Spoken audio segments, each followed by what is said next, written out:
In a time when shadows seemed to stretch long across the land, the people of Israel lived under a heavy weight. The Philistines, a strong and often cruel people, were their rulers. For 40 long years, this oppression had been their reality, a constant and wearying presence in their daily lives.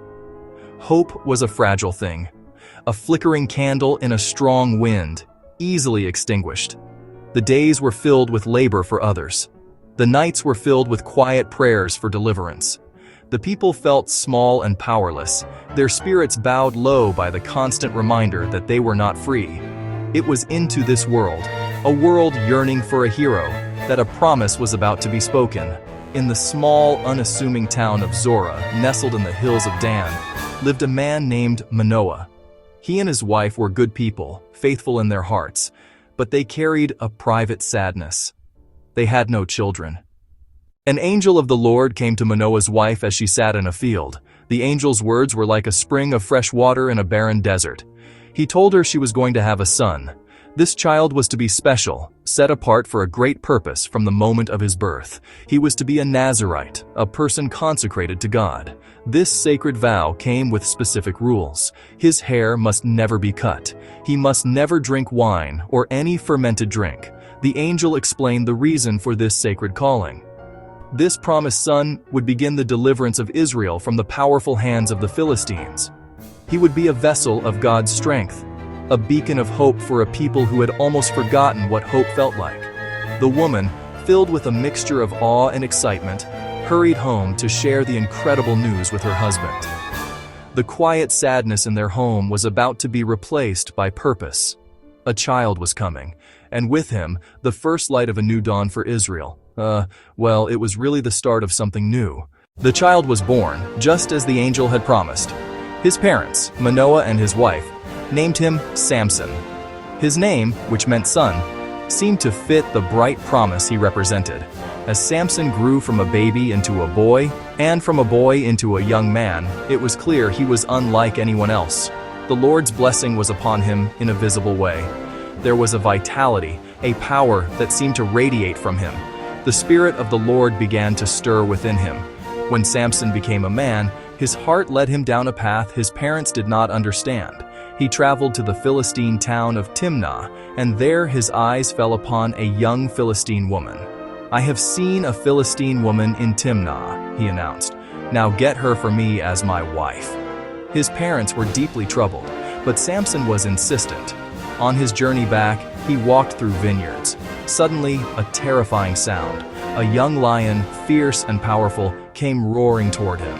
The Spirit of the Lord rushed upon him with immense power. At the wedding feast, a celebration that lasted for 7 days, Samson was surrounded by 30 Philistine companions. He decided to propose a riddle to these men, a test of wits with a high stake. "Let me tell you a riddle. If you can solve it within 7 days, I will give you 30 fine linen garments and 30 sets of clothes, but if you cannot, then you must give me the same."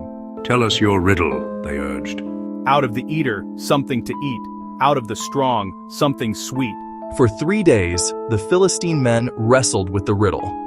Friendly competition turned darker. "Coax your husband into explaining the riddle for us, or we will burn you and your father's household." "You must hate me. You don't really love me. I haven't even explained it to my father or mother." At last, on the 7th day, he told her the secret of the lion and the honey. "If you had not plowed with my heifer, you would not have solved my riddle." The Spirit of the Lord came upon him again, burning with righteous fury. He went to Ashkelon and struck down 30 men, paying the debt he owed. He returned to his father's house. His bride was given to his companion. Later, her father refused him entry. "I gave her to your companion.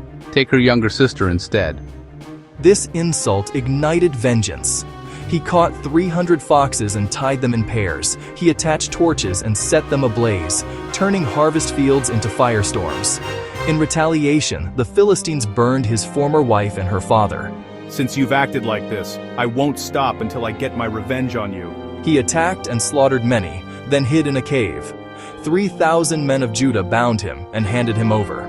The Spirit rushed upon him. With a donkey's jawbone, he struck down 1,000. Some time passed, and Samson's heart was captured again by Delilah. The rulers offered her great wealth to uncover his strength. She agreed to their treacherous plan. Tell me, she purred, the secret of your great strength. He gave her a false method, 7 fresh bowstrings. Samson, the Philistines are upon you.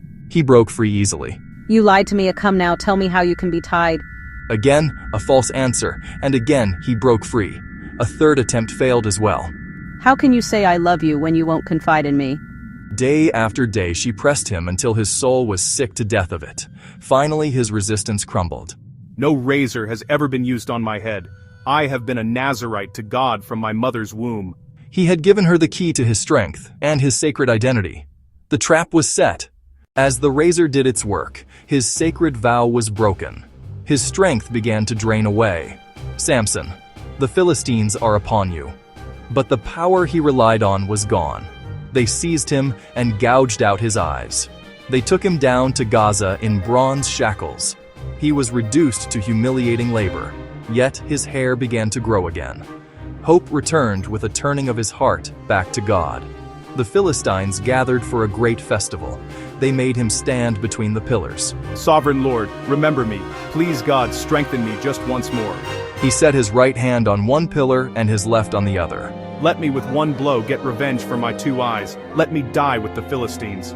The temple fell. His final act felled more foes than all his life before.